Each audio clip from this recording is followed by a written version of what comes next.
vou passar aqui um pequeno vídeo daquilo que é este projeto que dá suporte a estas conversas que nós estamos aqui a ter do Alentejo Azul, sobre aquilo que são as nossas ações que nós temos a decorrer. O Alentejo também é azul.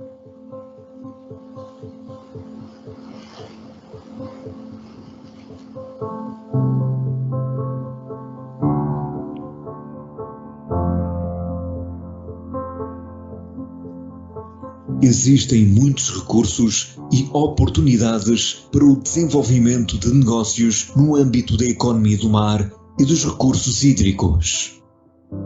Existem entidades de ensino superior e centros de investigação associados ligados ao mar e aos recursos hídricos.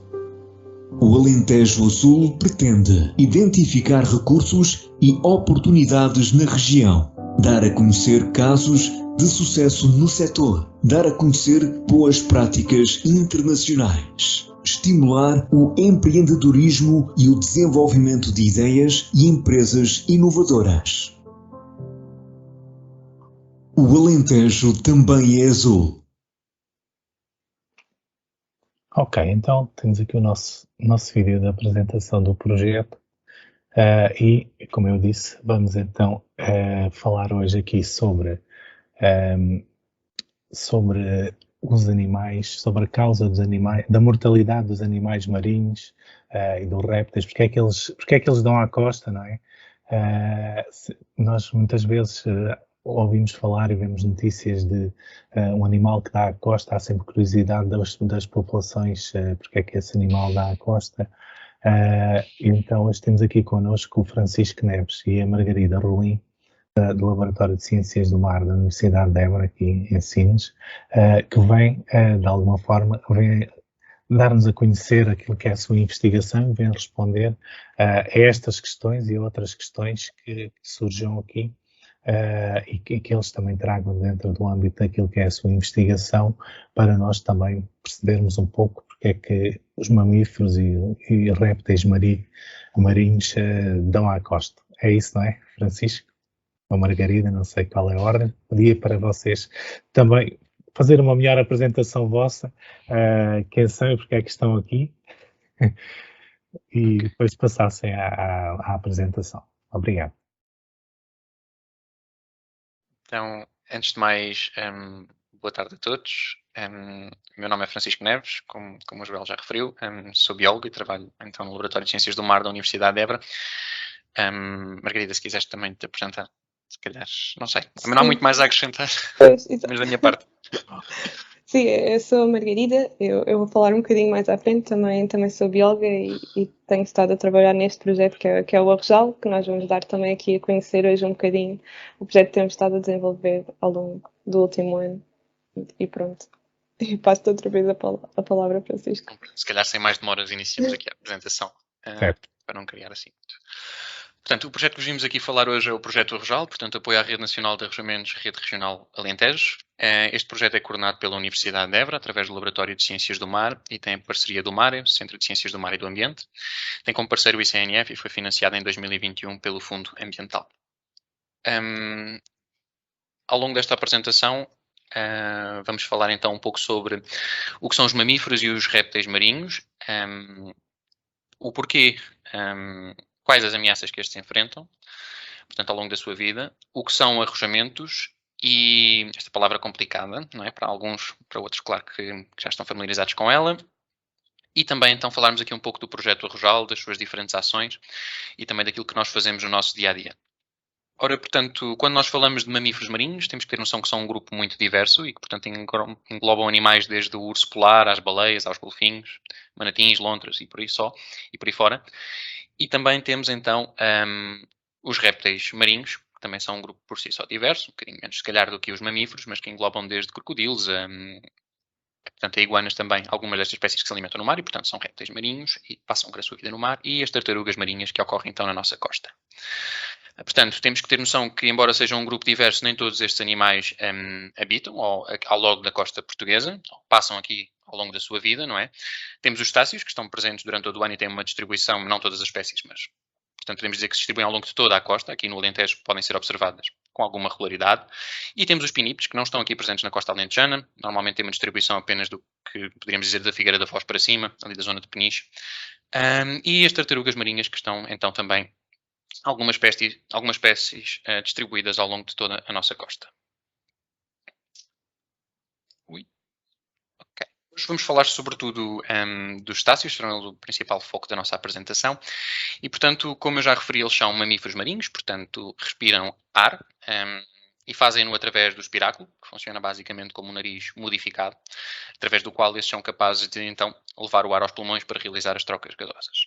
A sua locomoção é feita através de uma barbatana caudal, que ao contrário da maior parte dos peixes não se encontra vertical, é uma barbatana horizontal.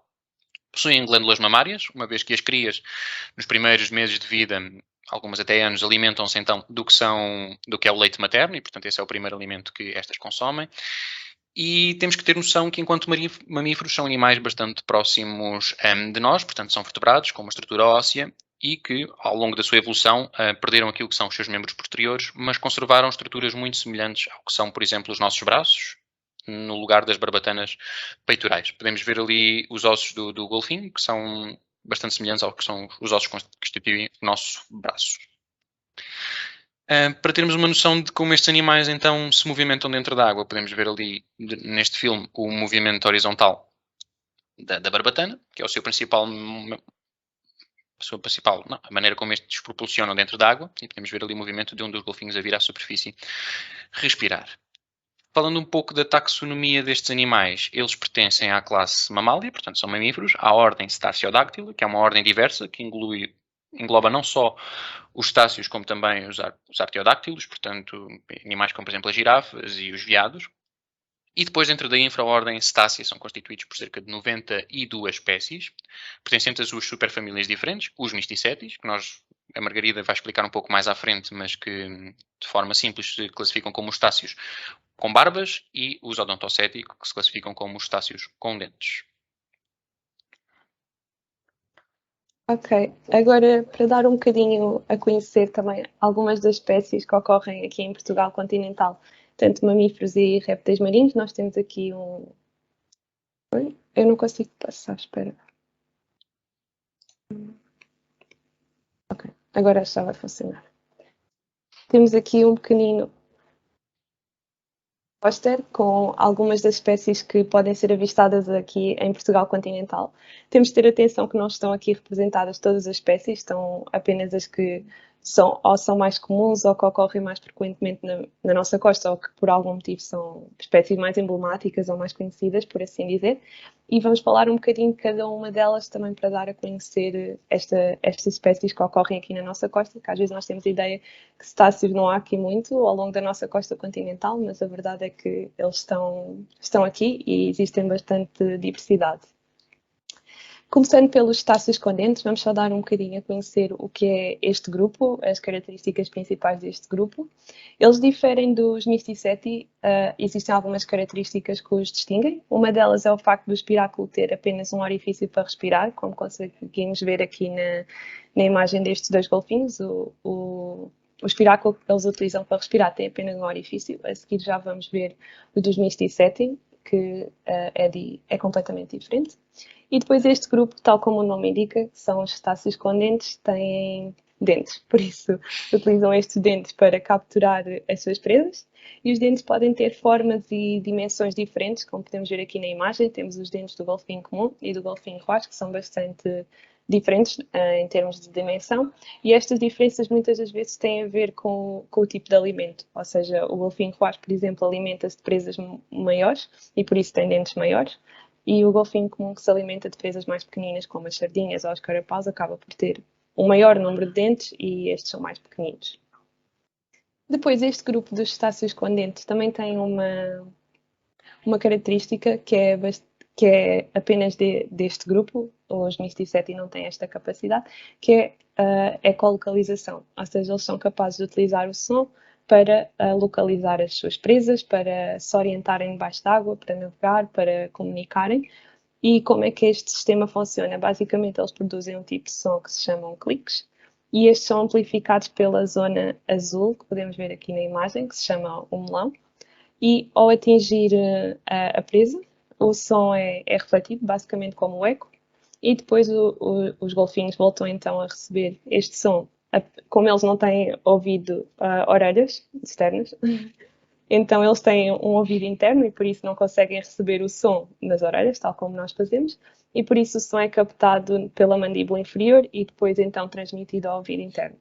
E desta maneira eles assim conseguem saber a distância e mais do que até localizar a presa, eles conseguem saber a dimensão, se ela se está a deslocar para a direita ou para a esquerda, ou seja, esse sistema é bastante desenvolvido e permite aos golfinhos, aos cetáceos condentes, aos odontoceti, basicamente são os golfinhos, orientarem-se debaixo d'água. Passando então agora a dar a conhecer algumas destas espécies. Temos aqui as 3 espécies de delfinídeo mais comum na nossa costa. A primeira, que normalmente é a que maior pessoas reconhecem, é o golfinho roaz, que é conhecido pela população do estuário do Sado, a população residente. Tem esta coloração uniforme cinzenta e o bico relativamente curto. São animais bastante grandes, que podem chegar aos 3,5 metros. E passando depois ao golfinho comum e ao golfinho riscado, que vou falar a seguir, estas 2 espécies já são mais parecidas em termos de dimensão e por vezes podem ser confundidas, mas acabam por ser distinguidas, uma vez que o golfinho comum tem esta mancha amarela no flanco e o bico também comprido, mas o golfinho riscado, neste caso, também tem o bico comprido, é mais pela coloração que os conseguimos distinguir e pelo local onde habitam. O golfinho riscado habita normalmente zonas mais profundas, por isso mais afastadas da costa, em comparação com o golfinho comum. E o golfinho riscado tem então estas 2 riscas pretas que permitem assim identificar esta espécie. Passando depois para uma espécie que por vezes passa um pouco despercebida e que não é tão conhecida, que é o boto. Esta espécie, como podemos ver aqui no lado esquerdo, tem um estatuto de conservação vulnerável, ou seja, esta espécie já se encontra ameaçada em Portugal continental. É um cetáceo relativamente pequeno em comparação com os outros cetáceos, normalmente tem uma dimensão inferior a 1,80 m, tem um bico bastante curto e é reconhecido por esta barbatana triangular que permite identificar. Normalmente eles também são animais solitários e por isso muitas das vezes acabam por afastarem-se das embarcações e assim torna mais difícil o seu estudo. Passamos então depois, para terminar, o grupo dos odontoceti que vamos falar aqui hoje, para a orca e para o golfinho de risco, que são normalmente 2 espécies bastante emblemáticas. Em Portugal continental os dados são insuficientes, por isso não existe um estatuto de conservação, são dados insuficientes.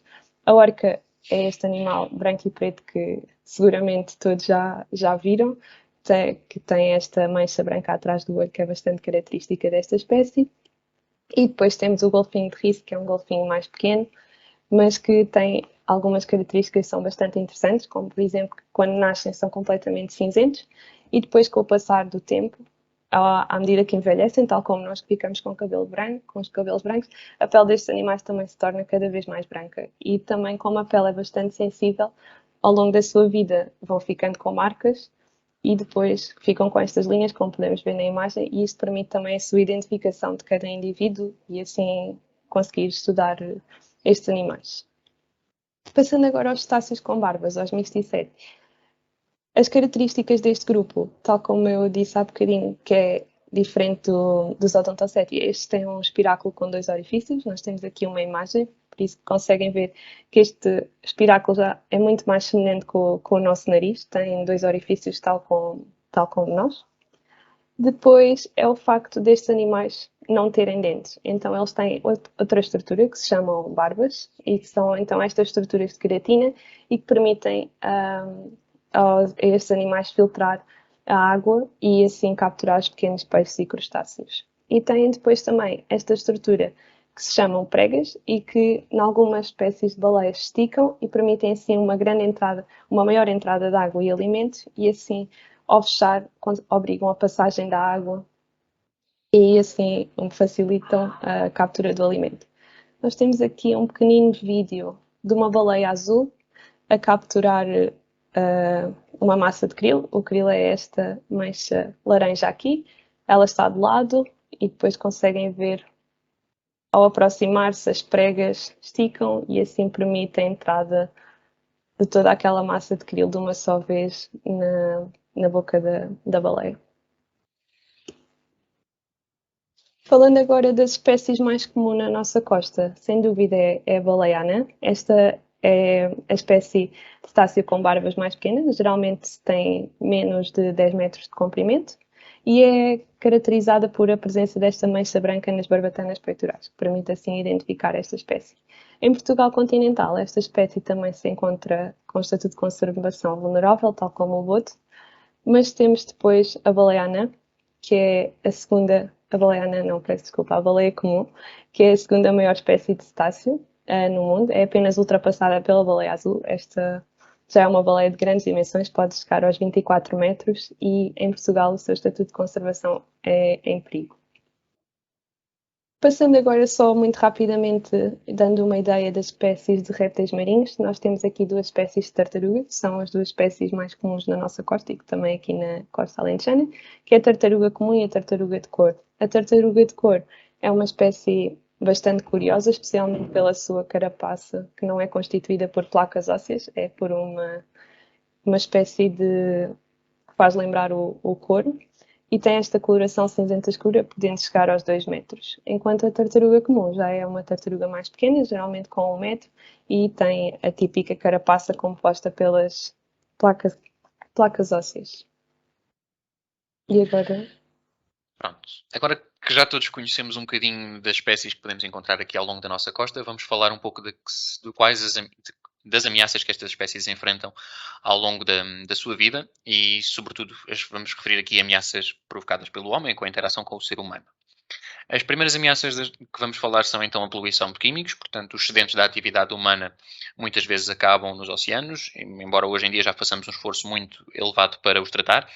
A verdade é que os cetáceos são espécies que têm uma longevidade elevada, são espécies que podem chegar a viver mais de meio século e portanto, a acumulação de mesmo de pequenas concentrações de alguns produtos produzidos, como metais pesados, entre outros, podem fazer com que, ou seja, essas substâncias vão se acumulando nos tecidos e podem levar então a uma intoxicação podem levar a uma intoxicação do animal e provocar a sua morte. A este fenómeno nós chamamos a bioacumulação. A nível mundial, a causa de morte mais identificada com maior frequência para este grupo de animais é sem dúvida a captura acidental. Os cetáceos são animais altamente inteligentes e que rapidamente conseguem associar as embarcações de pesca à presença de alimento e, de certa forma, é mais fácil capturar um peixe que já esteja perto das redes do que propriamente capturar o seu alimento de forma autónoma e por isso muitas vezes acabam por se aproximar das redes e eventualmente alguns deles acabam por ficar presos, infelizmente, e falecer. Outro problema é sem dúvida o lixo marinho.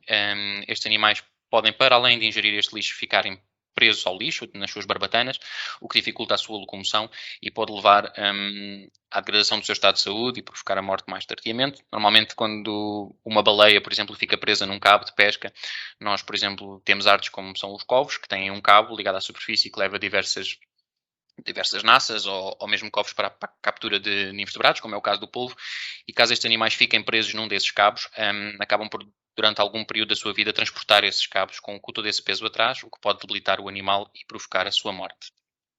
Outro problema é, sem dúvida, a colisão com navios. O tráfego marinho é sem dúvida uma preocupação quando falamos dos cetáceos, nomeadamente nas zonas próximas dos portos. Nós aqui temos o exemplo do Porto de Sines e todos nós, pelo menos aqueles que habitam aqui esta zona, têm a noção da quantidade de navios que todos os dias chegam e partem do porto e, portanto, são zonas com um enorme número de navios e tráfego. Nós temos aqui um exemplo, neste caso, de um golfo no Chile, o Golfo de Corcovado, onde podemos ver um exemplo de uma baleia azul, portanto é pintinha azul, a tentar se deslocar ao longo de uma semana e todas as pintinhas vermelhas são navios. Nós podemos ver que ela, quando chega aos corredores marítimos com maior tráfego, tem dificuldade em ultrapassá-los e, de certa forma, podemos ver que ela está ali num movimento, digamos, quase circular, sem se conseguir deslocar livremente. Para além da colisão com navios, temos ainda as alterações climáticas, como não poderia deixar de ser, estas afetam todas as espécies, não só os cetáceos, e neste caso afetam os cetáceos muitas vezes através das alterações da distribuição daquilo que são as suas espécies presa, nas alterações das temperaturas e naquilo que pode levar os animais a disputarem o seu comportamento migratório, quando falamos sobretudo de misticetes, estas espécies têm um comportamento migratório muito marcado e dependem de certos fatores fatores para iniciar as migrações. Com as alterações climáticas, esses fatores muitas vezes não são tão marcados nem tão presentes e elas podem ter dificuldade então em iniciar estes movimentos. Quando falamos dos odontoceti, sobretudo, é claro que o ruído afeta também os misticeti, mas no caso dos odontoceti é uma preocupação acrescida, uma vez que estes animais dependem da ecolocalização, portanto do som para se alimentarem, e dependem do ruído, do barulho produzido por eles mesmos para detectarem as presas. Quando nós falamos dos ambientes marinhos, e sobretudo em ambientes costeiros, onde existe uma presença do ser humano muito marcada, existem certos ruídos produzidos pelo homem que podem interferir então com estes animais, não só com a alimentação, mas também com espécies que mergulham em profundidade e que de certa forma podem se sentir mais ameaçadas ou até mesmo assustarem-se muito com estes ruídos e realizarem deslocações muito rápidas para a superfície, o que pode levar a algumas complicações, como por exemplo doenças descompressivas. Eu tenho aqui alguns exemplos de ruídos produzidos pelo homem, só para nós termos uma noção destes ruídos que nós produzimos e que muitas vezes não temos noção que os fazemos. Quando falamos da exploração de petróleo, estamos normalmente habituados a falar dos derrames e de todo o problema que é a libertação do petróleo ou do crudo para o oceano, mas não pensamos também no barulho em si. Temos aqui, por exemplo, a exploração e prospecção de petróleo provoca este ruído. Isto, portanto, são as chamadas air guns utilizadas para detectar os poços de petróleo. Temos ainda as dragagens, que normalmente são utilizadas para deslocar sedimento no fundo dos oceanos, normalmente para quando as praias estão a ficar pequeninas. Podemos utilizar uma draga para trazer a areia para a terra. Isto, claro, que tem uma enorme influência nos ecossistemas e, portanto, causa turbidez na água, deslocação de espécies e tudo mais, mas também afeta os cetáceos através do ruído.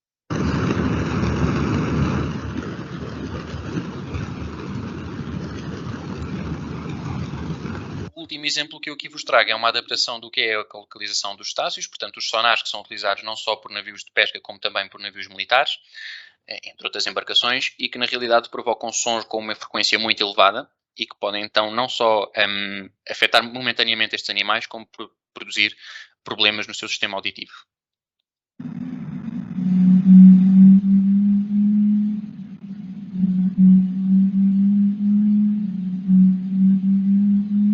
Como podem perceber, é um som que tem umas frequências bastante elevadas. Falando agora um pouco do que são então os arrojamentos e daquele que é o meu trabalho e o trabalho da Margarida mais diretamente. Embora nós trabalhemos com cetáceos, trabalhamos nesta área dos cetáceos.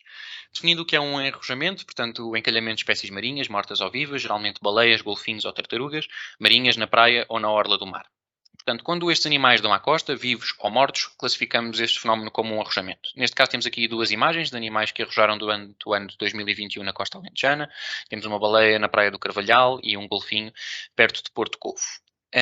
Para além do projeto Arrojal, que opera então na costa alentejana, existe um esforço conjunto nacional, a Rede Nacional de Arrojamentos, que pretende dar então uma resposta a situações de arrojamentos. Esta rede é coordenada pelo Instituto da Conservação da Natureza e Florestas e pretende então monitorizar as populações em termos da sua mortalidade, identificando os períodos e as áreas em que estes animais possam ser mais sensíveis ou que, portanto, arrojem com mais frequência. Pretende-se então, através desta rede, conseguir concretizar uma resposta mais rápida e eficaz a situações de arrojamentos e, para tal, esta rede está compartimentada em redes regionais, portanto, que têm uma área de atuação mais circunscrita e que permite então uma atuação mais rápida. Na zona norte de Portugal, entre Peniche e Caminha, temos então a Sociedade Portuguesa da Vida Selvagem, em parceria com a Universidade de Aveiro, o CRAM, e que responde então a arrojamentos vivos e mortos na região entre Peniche e Caminha, como eu já referi. Na região metropolitana de Lisboa, entre Peniche e Setúbal, então está sob tutela do Instituto da Conservação da Natureza e Florestas, atualmente. E no Algarve, entre Odeceixa e Vila Real de Santo António, temos a rede de arrojamentos do Algarve.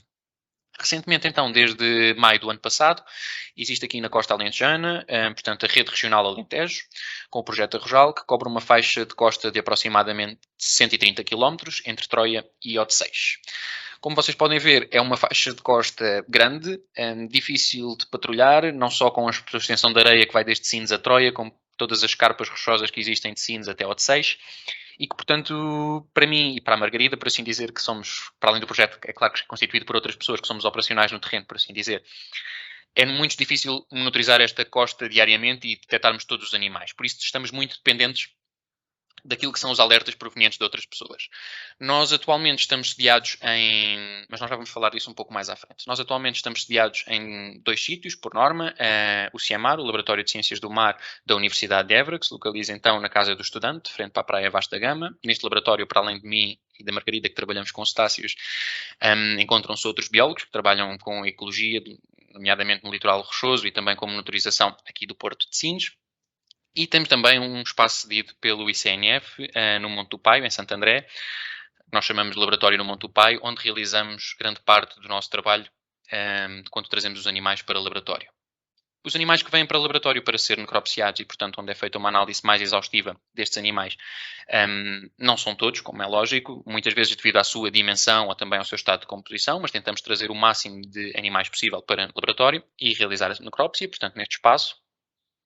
Para além da sala de necrópsias, este espaço tem ainda a sala de amostras, onde são então guardadas todas as amostras recolhidas e que vamos falar um pouco mais à frente ao longo das nossas ações.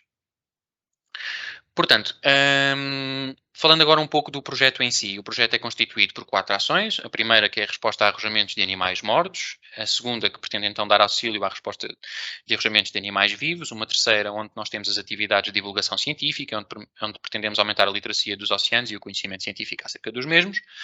E também uma quarta ação, que passa então pela preparação e preservação das amostras para o banco de tecidos. Falando então agora da primeira ação, na resposta a arrojamentos mortos. Pronto, como eu já falei quando referi a Rede Nacional de Arrojamentos, o que pretendemos então é dar uma resposta rápida e eficaz ao arrojamento destes animais e pretendemos então recolher o máximo de informação possível sobre estes animais nas diversas áreas de biologia e também tentar determinar a causa de morte destes animais, o que nem sempre é possível. Mas como eu já referi, esta área na costa alentejana, portanto, são cerca de 130 km, nós somos apenas 2 e, portanto, é-nos difícil detectar todos os animais sozinhos. Dependemos, então, da ajuda do público em geral e dos cidadãos, que, então, muitas vezes são quem detecta estes arrojamentos. Quando detectamos uma baleia, uma golfinha ou uma tartaruga marinha na costa ou numa praia, temos que ter noção que a manipulação destes animais deve apenas ser realizada por equipas qualificadas. Aquilo que nós pedimos, se vocês estiverem disponíveis para tal, como é lógico, é que realizem então o alerta e, portanto, contactem diretamente, podem contactar diretamente a Polícia Marítima ou a equipa do Projeto Arrojal, embora hajam outras entidades que possam ser contactadas, e a partir do momento que é feito este contacto, é ativada então uma rede de contactos para que possamos então nos dirigir ao local e dar uma resposta o mais rapidamente possível, seja uma situação de arrojamento morto ao vivo. Quando é feito este alerta, por norma ele é feito por telefone, nós já vamos passar mais à frente o número de contacto direto do nosso projeto, mas podem ligar então para a capitania. Neste caso, dentro da nossa área, temos 2 capitanias, a capitania de Sines e a capitania de Setúbal. Qualquer uma delas recebe este alerta, mas que estejam noutra zona de Portugal poderão contactar o número da Polícia Marítima da capitania correspondente. Quando fazem este contacto, é muito importante facultarem a localização do animal e não só o nome da praia. Para vos dar um exemplo muito concreto, aqui na nossa área de atuação, portanto na costa alentejana, temos 2 praias do Carvalhal, por assim dizer, uma que fica no concelho de Odmira e outra que já vai ficar no concelho de Grândola, e portanto quando às vezes nos dão apenas o nome da praia, fica muito difícil nós percebermos em que local se encontram. Portanto é muito importante, para além do nome da praia, facultarem o concelho onde esta se insere. Pedimos também que façam sempre uma descrição do animal. Esta pode ser muito geral, basta muitas vezes nos darem o tamanho, o formato da boca, o comprimento das barbatanas, para nós termos uma ideia de que animal é, para conseguirmos preparar o material e sair o mais prontamente possível e o mais preparados possível para a situação. E no caso tanto da Polícia Marítima como do Arrojal, estas entidades têm o WhatsApp e poderão ser então enviadas fotografias depois de um primeiro contacto telefónico, por norma, o que facilita a identificação do animal em causa e das medidas a terem que ser tomadas. A partir do momento que vocês fazem este contacto, são-vos dadas instruções, que normalmente são muito gerais e é-vos pedido se puderem permanecer no local e que informem também as outras pessoas que estejam presentes para manterem a calma e referirem então que a manipulação destes animais não deve ser então feita nem por vocês nem por quem está presente no local. A partir do momento que é dado o alerta, é como eu já referi, então ativada uma rede de contactos. Para além da Polícia Marítima, deixar aqui também o alerta que poderão contactar o Instituto da Conservação da Natureza e Florestas, através dos vigilantes, ou o próprio Instituto de Socorros a Náufragos, os nadadores salvadores presentes na praia. Agora no verão, muitas vezes recebemos alertas por parte deles. Mas sempre que uma destas entidades é então alertada, é ativada uma rede de contactos. E a partir do momento que o alerta chega então à equipa do Projeto Arrojal, é deslocada uma equipa para o terreno e é feita então toda uma recolha destes animais e que vamos falar também um pouco mais à frente, detalhadamente. A partir do momento que a equipa se desloca para o local, avisa a autarquia da área em questão, porque a remoção destes animais é competência, então, da autarquia. Quando eu falo da recolha de dados e a posterior remoção, portanto, este é um processo que, como eu disse, muitas vezes o animal não é possível ser transportado para o laboratório, portanto, tem que ser enterrado no local. É um processo que nós tentamos que seja o mais rápido possível, mas que demora sempre algum tempo, entre a remoção e tudo mais, e conta com a participação de diversas entidades, que eu também já aqui referi, desde a Polícia Marítima, ao Instituto de Socorros a Náufragos, às próprias autarquias, que muitas vezes têm a maquinaria necessária para mover estes animais e para agilizar todo o processo. Quando o estado de conservação do animal e a sua dimensão o permite, este é então transportado para o laboratório e realizada a necrópsia, onde são seguidos diversos protocolos. Estes também são aplicados aos animais que são enterrados no terreno, mas por via das circunstâncias temos que normalmente fazer uma simplificação dos mesmos, enquanto no laboratório é um ambiente mais controlado e podemos demorar mais tempo para fazer então as necrópsias. E são então recolhidos, para além de diversas amostras, também os indícios da causa de morte, que muitas vezes nos permitem chegar a uma aproximação do que poderá ter sido a causa de morte deste animal.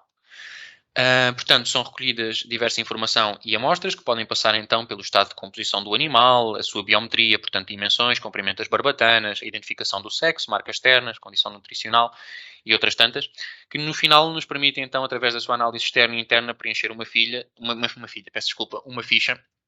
onde são colocadas as diversas amostras recolhidas e tecidos.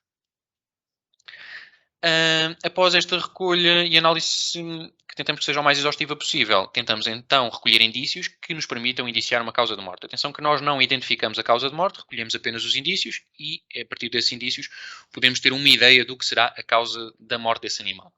As causas de morte podem ser divididas de forma genérica em dois grupos: causas não antrópicas, onde se encontram, por exemplo, as doenças ou a propriedade do animal, ou então causas antrópicas, seja provocadas pela interação com o ser humano, onde se destacam então a captura acidental, o abalroamento, a ingestão de lixo, a interação também com o lixo, não só a sua ingestão, ou então aqui o caso do trauma, que poderá ser causado pela interação do animal com o ser humano, ou nomeadamente o embate com embarcações, ou também a interação entre animais da própria espécie e de outras espécies.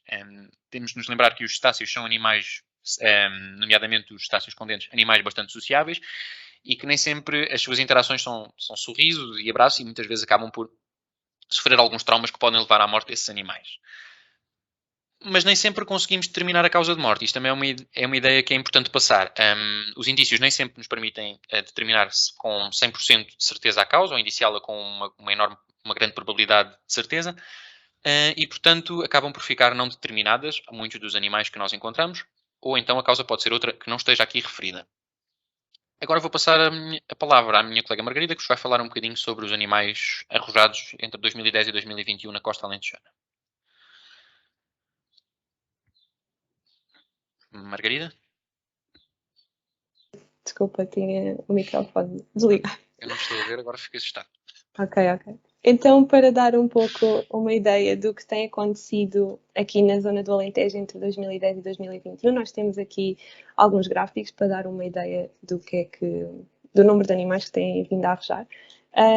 Tal como já referimos, o nosso projeto teve início em maio de 2021, por isso os dados anteriores, desde 2010 até abril de 2021, foram decididos pelo ICNF, mas nós decidimos colocá-los aqui também para dar uma ideia do que tem vindo a acontecer. Como podemos ver ao longo dos anos, olhando para este gráfico, o número de animais detectados ao longo dos anos tem sido bastante variável. Temos anos em que poucos animais foram detectados, como 2015 e 2016, onde apenas foram detectados 7 animais arrojados, e temos outros anos, como 2018 e 2020, que foram os anos com mais animais detectados, com 34 e 33.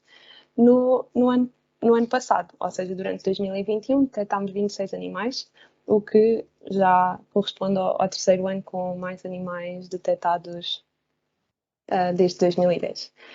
Olhando agora para os vários grupos que já referimos ao longo desta apresentação, sem dúvida os odontocetes são o grupo mais detectado aqui na costa alentejana, e temos depois os misticeti e também algumas tartarugas. Aqui só temos as tartarugas em 2021, e isto não quer dizer que antes de 2021 não arrojavam tartarugas aqui no Alentejo, simplesmente nós ainda não temos esses dados, apenas nos foram cedidos dados referentes aos cetáceos, mas como nós, desde o início do projeto Arrojal, já detectámos tartarugas marinhas, decidimos incluí-las aqui.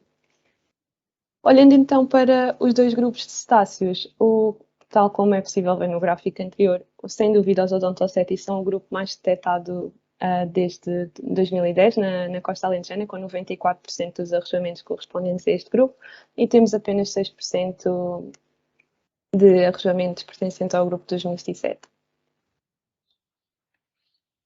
Olhando então também para o trabalho que foi desenvolvido no nosso projeto desde de maio, ou seja, que foi quando nós iniciámos até dezembro, nós detectámos 17 animais. O golfinho comum foi o animal mais detectado e depois tivemos outros arrojamentos de apenas um indivíduo, como tivemos uma baleia-anã, um boto, um golfinho rosa, um golfinho riscado e 2 tartarugas de couro.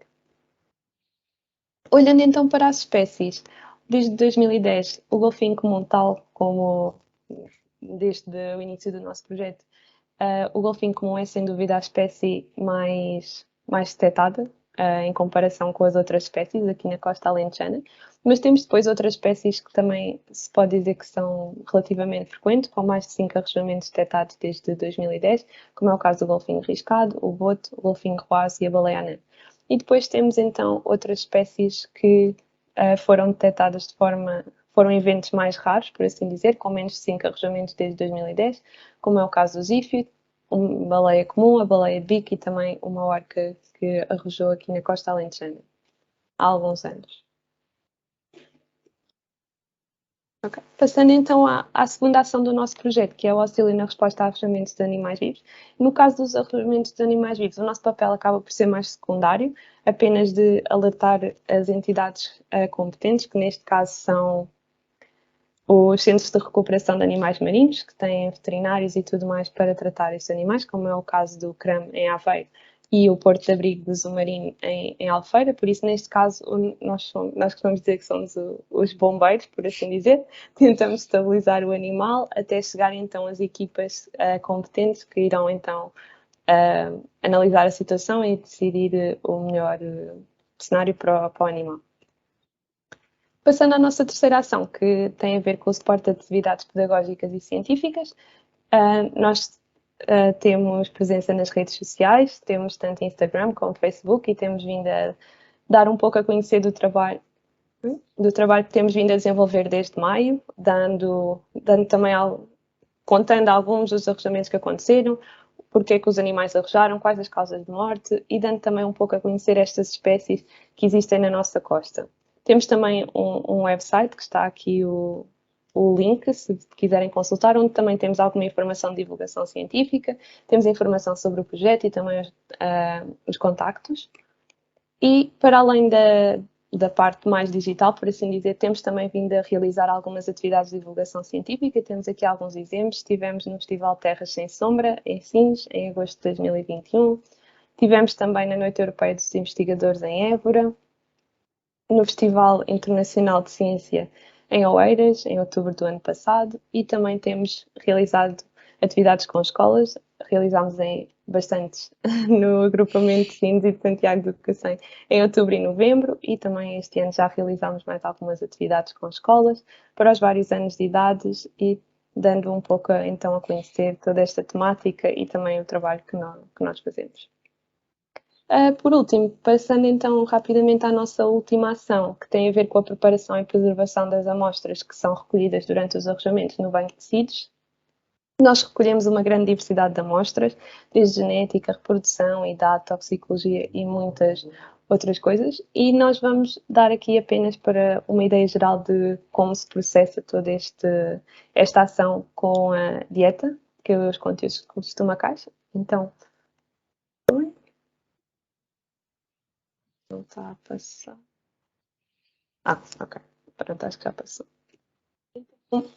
Tudo começa na recolha, ou seja, quando o animal arroja, nós recolhemos então, neste caso, o conteúdo estomacal. Depois existe todo um processo de lavagem deste conteúdo. Existe depois então uma separação das várias estruturas, desde dos otólitos, que são estruturas do ouvido interno dos peixes, a certas estruturas ósseas. Existe uma separação e não só Nós nunca sabemos o que é que vamos encontrar no conteúdo estomacal, podemos ter picos de cefalópodes, por isso existe toda esta separação após a lavagem. E depois, então, depois desta separação, os diversos materiais são então armazenados e depois procede-se então a um processo de identificação para identificar o que estava realmente no conteúdo estomacal do indivíduo em causa. E pronto, terminamos assim as 4 ações do nosso projeto. Nós deixamos aqui os nossos contactos e as nossas redes sociais, tanto no Instagram como no Facebook. E temos também um número nacional para alojamentos, a Rede Abrigos, que caso estejam noutra zona do país, podem sempre contactar e o alerta depois chega então à respectiva equipa. Muito bem. Se tiverem alguma dúvida ou questão. Muito bem, eu ia dar Obrigada a todos. a oportunidade também, obrigado desde já, ao Francisco e à Margarida pela vossa apresentação e pela clareza como apresentaram esta temática e como nos trouxeram aqui algo que para o público em geral se calhar não é tão conhecido e que acho que todos nós, e eu falo para mim, ficamos com vontade de ajudar também nesta rede, porque acho que faz sentido esta rede chegar a mais pessoas, no sentido também de se poderem salvar mais animais, principalmente, e também se perceberem as causas pelas quais estes animais também dão à costa. Não sei se alguém quer fazer uma pergunta. A Magda fez aqui uma questão, tenho que ver o chat. Se quiser ligar o microfone, pode ligar, Magda. Senão ela diz, dos alojamentos em 2020 na costa alentejana conseguiram ter uma imagem sobre as principais causas da morte dos animais? Uma pergunta? Queres responder tu ou respondeu a Margarida? Como quiseres. Pronto. As principais causas detectadas foram, sem dúvidas, interações com atividades do ser humano, nomeadamente a captura acidental e também interações com artes de pesca, sobretudo. Portanto, são essas, sem dúvida, a principal causa de morte detectada, as principais causas de morte detectadas, então, aqui na costa alentejana, em 2021. À semelhança do que também vem acontecendo ao longo dos anos anteriores na costa continental portuguesa. Isso já agora é uma questão que vocês podem, a questão das artes de pesca, já falaram nisso, é um dos problemas que têm identificado como mais forte. Sim, não só as artes de pesca, como também todo o lixo marinho, cabos abandonados, redes que ficam no fundo dos oceanos podem ser um problema para estes animais. Atenção que, embora nós identifiquemos esta causa de morte, de maneira alguma estamos a culpabilizar os pescadores, porque eles também têm todo o interesse em não capturar estes animais e também têm muito gosto em observar estes animais e mantê-los. E quando isto acontece é realmente muito penoso para ambas as partes, não só para o animal, como para nós, como para os pescadores. São desenvolvidas estratégias e têm estado a ser desenvolvidas estratégias, e algumas testadas também já em Portugal, para impedir ou diminuir estas ocorrências. Mas, como sabemos, infelizmente é difícil reduzi-las a zero, por assim dizer, não é? Está aqui outra questão. Temos alguma forma de tomar ações preventivas, nomeadamente através de literacia junto da comunidade, neste caso da comunidade pescatória? Penso que seja essa a questão. Portanto, se percebo a pergunta, queres responder-me? Sim, é assim, aqui em Portugal continental, falando de Portugal continental, ao longo dos anos têm vindo a ser desenvolvidos alguns projetos para tentar incluir os pescadores e eles têm mostrado bastante abertura porque, tal como o Francisco já referiu, eles não têm interesse nenhum em capturar esses animais. A captura dos animais apenas acaba por, assim dizer, causar prejuízo para os pescadores porque eles acabam, muitas das vezes, estragam as redes, podem provocar danos nas redes ou quando eles têm de libertar os animais têm de cortar as redes e isto provoca danos, por isso eles acabam por ter também todo o interesse e têm demonstrado interesse em também diminuir esta captura acidental nos locais onde isto ocorre de forma mais frequente e têm vindo a ser desenvolvidos projetos também por outras universidades para tentar diminuir e tentar testar estratégias para diminuir a captura acidental. Muito bem. Eu só para dar também nota que eu coloquei para quem está no Teams, coloquei aí o site do projeto e nós depois também na nossa página do Facebook do Cines Tecnopol também vamos dar nota do site onde podem consultar informação e também das redes sociais. E a questão prende-se muito com esta questão,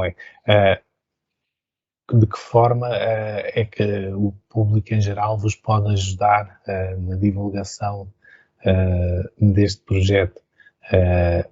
Vocês têm algumas ações preparadas de comunicação? Alguma coisa que nos queiram dizer? Ou mais? Nós temos sempre as nossas redes sociais, por isso nós tentamos todas as semanas também publicar alguma coisa e dar a conhecer um pouco o trabalho que vamos desenvolvendo, e também no futuro também vamos realizar mais ações de divulgação científica. Já vamos estar presentes também em algumas feiras, em algumas localidades, aqui no Alentejo. Penso que a próxima, sem estar em erro, será a Feira de São João em Évora. Portanto, vamos estar com o stand do MARE, da Universidade de Évora. Portanto, se nos quiserem visitar. De qualquer das formas, não querendo passar aqui pelo nós de parecer um youtuber nem nada parecido, mas se nos puderem seguir nas redes sociais, certamente nos poderão acompanhar e nós vamos também partilhando onde vamos a realizar as ações de divulgação e tudo mais.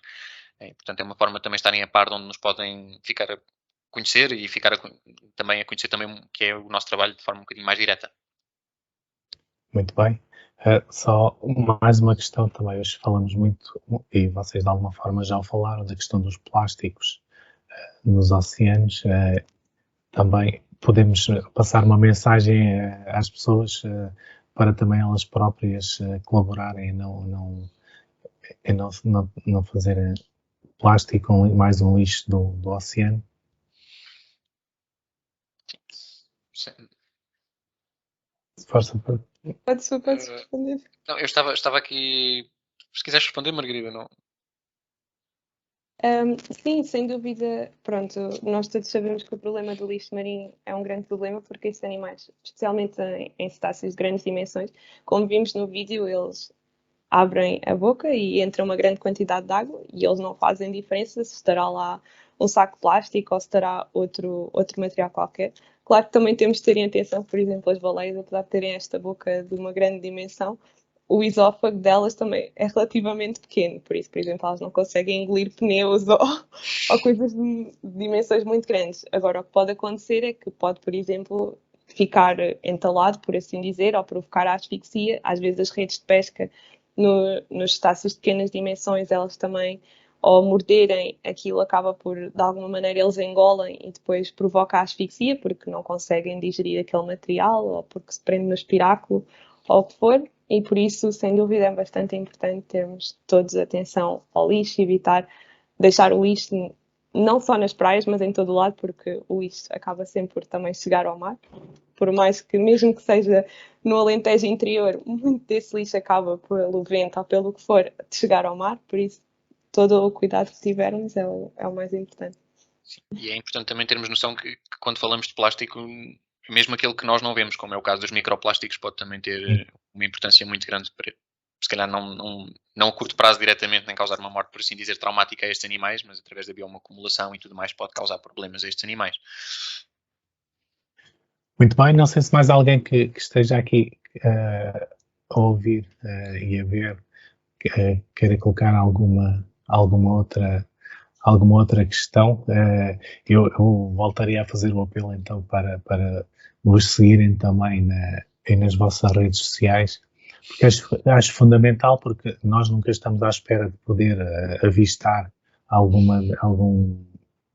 animal, mas sabermos que ter essa informação e saber aquilo que podemos e devemos fazer, acho que é fundamental. E também esta sessão que tivemos hoje aqui, o objetivo também é sensibilizar a todos para terem conhecimento da existência deste projeto e para podermos no futuro, sempre que surge uma determinada situação com o arrojamento de um animal destes, sabermos a quem nos dirigir. E, pronto, isso nós também vamos tentar fazer aqui a nossa parte, e cada um que nos está a ouvir, seja aqui, seja, pois esta sessão também vai ficar disponível vai ficar disponível também nas nossas redes sociais. Vamos também dar eco disso para que as pessoas possam ter acesso a esta informação e possam, de alguma forma, colaborar neste projeto que não é vosso, que acho que é nosso, que é de todos nós, é uma missão de todos nós. Não sei se mais ninguém tem nenhuma questão. Isto quer dizer principalmente que a vossa apresentação foi bastante clara e não é de estar a querer ser simpático, foi bastante clara para qualquer pessoa como eu, que sou leigo nestas matérias. Fiquei bastante elucidado de todas as situações à volta desta questão, também conhecer melhor um pouco os animais que nos rodeiam aqui na nossa costa e perceber, hoje em dia, já só colocar aqui uma questão, já agora, de vez em quando aparecem aquelas notícias das orcas que são muito amigas de voleiros e muitas vezes são conhecidas mais por essas interações, vamos lá. E não sei se querem dizer alguma coisa sobre este assunto. Já agora, o Nuno Sintra colocou a mão do ar, não sei se ele quer dizer alguma coisa. Se quiser, eu também dou-lhe a palavra. Olá, boa tarde. Olha, eu só tenho uma questão. Em relação aqui à nossa costa, há alguma base de dados que a gente possa contribuir quando há avistamento de cetáceos ou a ter uma ideia do número que está presente numa determinada altura? Está com o microfone cortado, Será que- Margarida. Está a falar de avistamentos de cetáceos vivos, presumo. Sim. Exato. Sim, Eu faço mergulho, então Ok. diga, desculpa. Não. Ia apenas dizer que, dependendo da área, existem alguns projetos locais que têm, por assim dizer, plataformas de ciência cidadã em que se pode inserir os dados de avistamento. Assim, de repente, aqui para a nossa área da Costa Alentejana, o que eu me lembro é o Biodiversity for All, acho eu, é uma plataforma pública onde qualquer pessoa pode inserir o registro de observações e, por isso, não importa a área, aqui na Costa Alentejana, se avistar alguma coisa pode sempre contribuir e essa base de dados é então depois pode ser então utilizada pela comunidade científica para os mais diversos estudos. Ok, muito obrigado. Não. Ok. Pronto. E não sei se mais alguém tem alguma questão. Não tendo. Eu estava aqui a assim. olhar para o chat, penso que a Magda tenha mais uma questão. Peço desculpa porque eu fechei. Não sei. Atendendo ao previsto crescimento do Porto de Sines, nomeadamente o tráfego marítimo com o crescimento do terminal de contentores, de que forma as autoridades competentes estão alertas, têm conhecimento deste vosso projeto? Então, como nós referimos durante a apresentação, e a resposta a arrojamentos não se faz apenas pelo projeto Arrojal, é feita por diversas entidades que colaboram então numa rede de contactos. Então, nós estamos em contacto permanente sempre que há um arrojamento com a Polícia Marítima, mas também com a Autoridade do Porto de Sines e com a Autoridade Marítima Nacional e, portanto, este ano nós não referimos aqui na apresentação, mas já tivemos um caso de um animal que arrojou dentro do Porto e, portanto, foi todo o processo feito após esse arrojamento foi feito em coordenação com a APS e portanto, essas entidades estão alerta para a presença do nosso projeto e contactam-nos sempre que existe uma situação destas. Portanto, esta resposta é importante que as pessoas tenham clara que não é feita apenas por nós os dois e pelos restantes membros do projeto Arrojal enquanto meios científicos, mas sim por toda uma rede de contactos que engloba diversas entidades aqui na área deste Instituto de Socorros a Náufragos, Polícia Marítima, entre outras entidades. Ok. Não sei se a Margarida quer acrescentar alguma coisa e também não sei se mais alguém ainda tem alguma outra questão.